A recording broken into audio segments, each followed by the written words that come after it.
On this week's episode of Rambler Sports Locker, the women's golf team competed in the MVC Championships, and Henry Redmond and his Ramble analyst discussed the NBA playoffs. Also, the men's volleyball team advances to the MIVA Championship, and Connor Bergen tells us all about the number 8.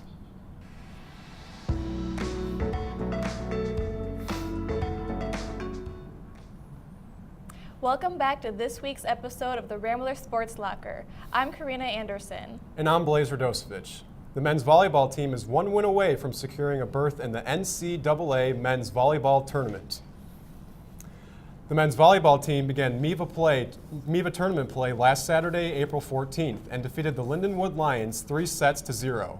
Loyola, who lost to Lindenwood just 9 days earlier, came out slow before coming back to take the first set 25-19. The Ramblers then won the final 2 sets by scores of 25-21 and 25-22.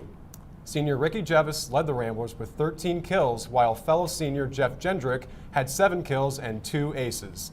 The win moved Loyola on to the MIVA semifinals, where they played Ball State last night. The Ramblers struggled out of the gate, losing the first set 25-22 before sweeping the final 3 sets in dominating fashion to win the match. Senior Colin Mahan led the team with 16 kills, while Jeff Jendrick had 7 blocks. The win advances Loyola to the MIVA Championship, where they'll face the Ohio State Buckeyes this Saturday in Columbus, Ohio at 7 p.m. The women golf team wrapped up its season at the MVC Championship in Newton, Kansas. The Ramblers finished in 5th with a 3-round score of 914. The 5th place finish is their highest ever in the MVC tournament. The team was led by senior Jessie Stade, who notched a 3 over par 75 to finish in 4th place overall. Both Stade and junior Elena Bowser were named to the All-MVC team. They are the first players in program history to win the award. The men's golf team was off this week, but will compete next week at the Missouri Valley Conference Championship in Cape Girardeau, Missouri, on Monday, April 23rd and Tuesday, April 24th. The Ramblers finished last in last year's tournament, while Wichita State won the title. In their last outing, the men's golf team finished in 18th place. RSL reporter Connor Bergen walks us through the number 8 in this week's By the Numbers. You might as well call our channel RSL 8 The Ocho for the next 2 minutes, because on today's By the Numbers, I'm diving all the way into the number 8.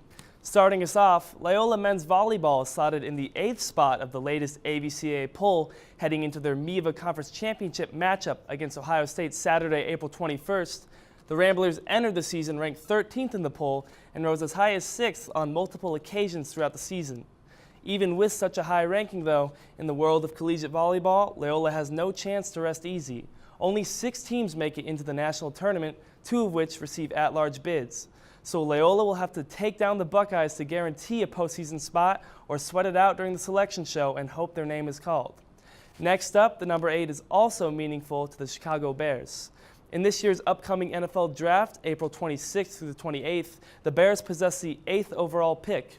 The Bears missed the playoffs last year, finishing with a 5-11 record in their 4th straight losing season. Last year, the Bears selected quarterback Mitch Trubisky with the 2nd overall pick and appear to be sticking with the North Carolina Tar Heel product heading into his 2nd season. ESPN's Mel Kiper has Chicago going with the less glossy pick of Notre Dame offensive lineman Quentin Nelson in his latest mock draft. Finally, remember Nevada, the 7th seed squad the Ramblers knocked out of the NCAA tournament in the Sweet 16 after Marcus Towns' late Game 3-pointer? Well, an NBC Sports Way Too Early Top 25 poll for next season, released a couple weeks back, the mid-major Wolfpack landed at number 8 on the list. Where were the Final 4 finishing Ramblers, you may ask? Not even mentioned. But who needs respect from NBC Sports when you're getting it from the worldwide leader? In ESPN's Way Too Early poll, the Ramblers were spotted at 17th. Despite Loyola losing seniors Dante Ingram, Ben Richardson, and Andre Jackson, ESPN and a handful of other publications think the Ramblers have enough pieces coming back to make another run at the tournament. It is clear they have not gained the respect of everyone yet. We'll have to see if the team can make NBC Sports put some respect on their name. That's it for me at the Ocho. I'm Connor Bergen. Back to you at the desk. Thanks, Connor. The softball team took on MVC opponent University of Northern Iowa in Cedar Falls, Iowa, for a 3-game series over the weekend. In the first game of the doubleheader on Saturday, April 14th, Loyola struggled to compete with the Panthers' early lead and lost with a final score of 8-0. The Ramblers managed to make a comeback for Game 2. Freshman Allison Ivy and junior Katie Kazubuke both hit home runs, and junior Keenan Dolzal pitched a shutout to bring the team a 5-0 victory. On Sunday, April 15th, the Ramblers shut out the Panthers once again to take the final game of the series with a score of 2-0. On Wednesday, April 18th, the softball team traveled to Indiana for a doubleheader against Valparaiso University. Loyola came out on top in the first game with a final score of 2-1. Both teams remained scoreless until the 6th inning, when sophomore Sophia Swain stepped up as the pinch hitter and sent a 2-run shot down the left field lane. Valparaiso mounted a response in the bottom of the 6th, but was only able to bring one player home. The Ramblers were led by junior pitcher Kaylee Jones, who surrendered only 3 hits to the Crusaders. The second game of the day was canceled due to inclement weather. Up next, the Ramblers will return home for a 3-game series against Missouri State, which is set to begin at noon on Saturday, April 21st. The men's and women's track and field teams competed at the Musco Twilight Invitational at the University of Iowa last Thursday, April 12th. Freshman Tyler Elmore, junior LaRon Norton, and sophomores Michael Edwards and Michael Papper combined to post a 41.25 second time in the 4x100 relay, which ranks 10th overall in Loyola program history. Elmore then won the 100-meter dash with a time of 10.664 seconds, a personal best that ranks 5th all-time at Loyola. In women's sprinting events, junior Natanya Simmons, sophomore Danae Lawrence, and freshmen Lauren Kroll and Molly Regard posted a 46.86 second time in the 4x100 meter relay, the 5th fastest in school history. Simmons also went on to win the 100 meter dash run with a time of 12.20 seconds. In men's long distance, redshirt senior Alex Baker took 5th overall in the 3,000 meter run with a time of 8 minutes and 31.92 seconds, which is the 2nd fastest in school history. Later, in the 3,000 meter steeplechase, sophomore Max O'Meara and freshman Miles Knipp finished in 1st and 2nd with times of 9 minutes 53.44 seconds and 9 minutes 55.32 seconds, respectively. Finally, in women's long distance, senior Emily McCoy cracked the Loyola's all-time top 10 in the 3,000 meter steeplechase with a time of 11 minutes and 33.80 seconds, which ranks 9th in all-time program history. The teams will compete next in the Mount SAC Relays in Torrance, California, the Brian Clay Invitational in Azusa, California, and the Beach Invitational in Long Beach, California.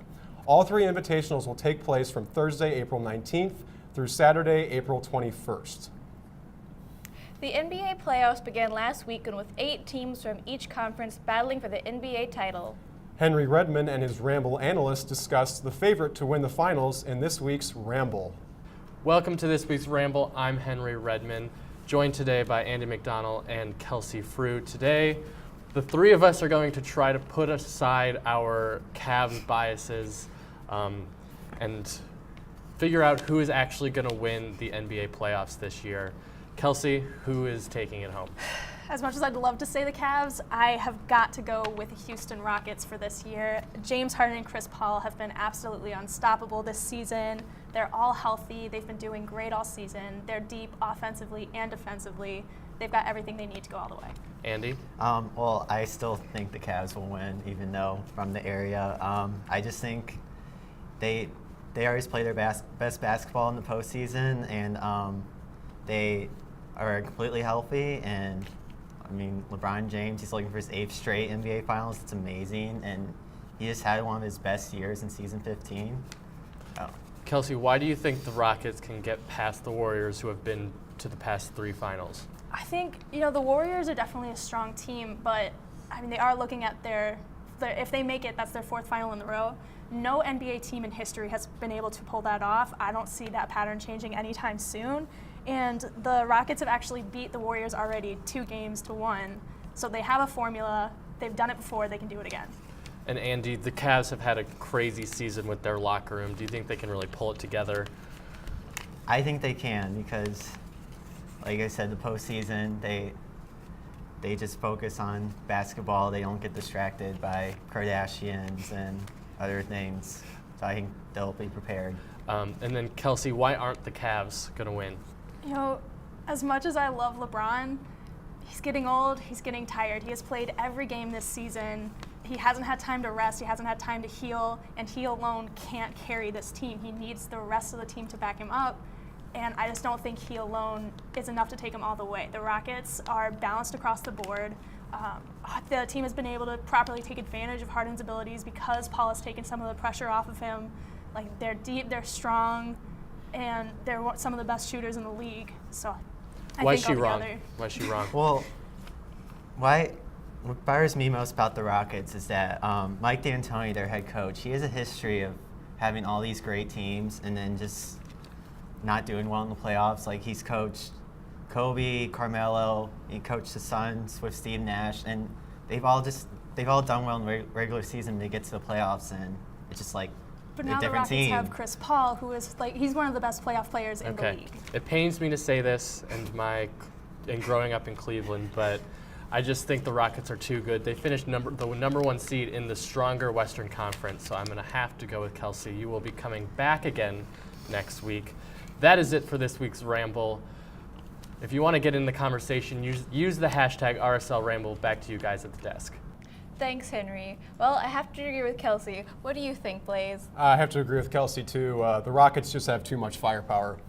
Well, for our full episodes and the chance to get in on the conversation, follow and like our social media handles for an up-to-date look at all things Rambler Sports. Thanks for joining us tonight. I'm Carina Anderson. And I'm Blaise Radosevic. Check back next week for another episode of the Rambler Sports Locker. And as always, don't forget to turn out the lights.